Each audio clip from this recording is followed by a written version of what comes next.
Yahobu, Bapak Ibu Pendeta, Sinenge, Majelis dan warga Gereja Amin, ini adalah channel YouTube Sinode Gereja Amin. Karena itu, bagi yang mencintai Gereja Amin, tontonlah, subscribe, like, dan bagikan. Gereja Amin yang tangguh, mandiri, dan peduli. Tuhan Yesus memberkati.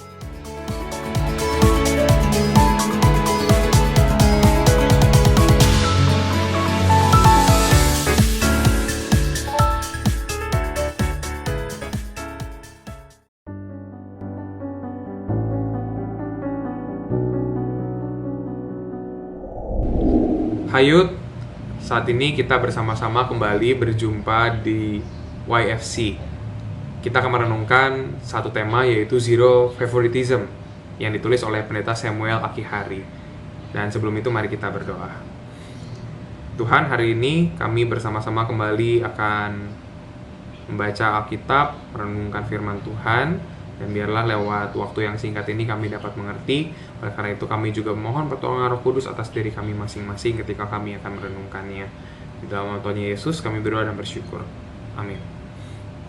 Saya akan membacakan surat Roma 2 ayat 11. Sebab Allah tidak memandang muka.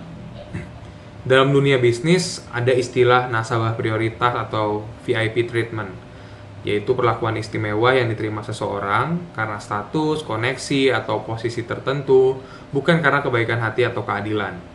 Dan perlakuan ini membuat orang tidak perlu mengantri panjang atau memiliki jalur khusus yang berbeda dari orang kebanyakan. Dan untunglah di hadapan Tuhan tidak ada konsep semacam ini. Orang Yahudi sering menghakimi orang lain dengan berpikir bisa bebas dari penghakiman Allah.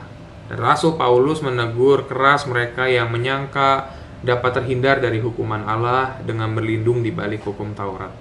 Hukuman Allah berlaku bagi semua orang Yahudi ataupun orang non-Yahudi.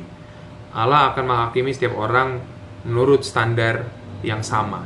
Ia tidak memandang muka. Dalam kerajaannya, semua orang tanpa kecuali akan dihakimi menurut kebenarannya yang sempurna.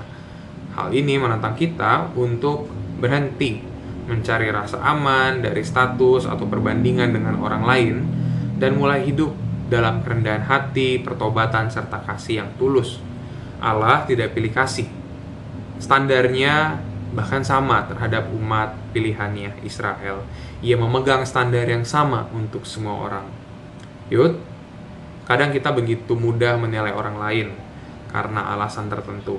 Padahal kita juga memiliki catat yang sama, atau bahkan lebih parah.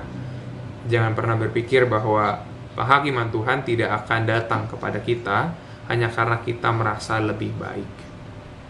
Tuhan tidak memiliki daftar VIP, di hadapannya semua sama. Dia memiliki hati yang mau bertobat, melihat hati yang mau bertobat dan hidup sesuai kehendaknya. Tidak ada favoritisme dalam penghakimannya. Mari kita berdoa. Ya Tuhan, kami menyadari bahwa di hadapan-Mu kami semua sama. Oleh karena itu kami pun hendak memperlakukan setiap orang yang kami jumpai dalam kehidupan kami pun demikian. Kami tidak berusaha membanggakan diri kami. Kami berusaha juga agar kami pun dapat rendah hati, tulus, serta penuh kasih. Kami mohon pertolongan Tuhan. Inilah doa kami dalam nama Tuhan Yesus, kami berdoa dan bersyukur. Amin. Demikian renungan kali ini. Sampai berjumpa di YFC selanjutnya.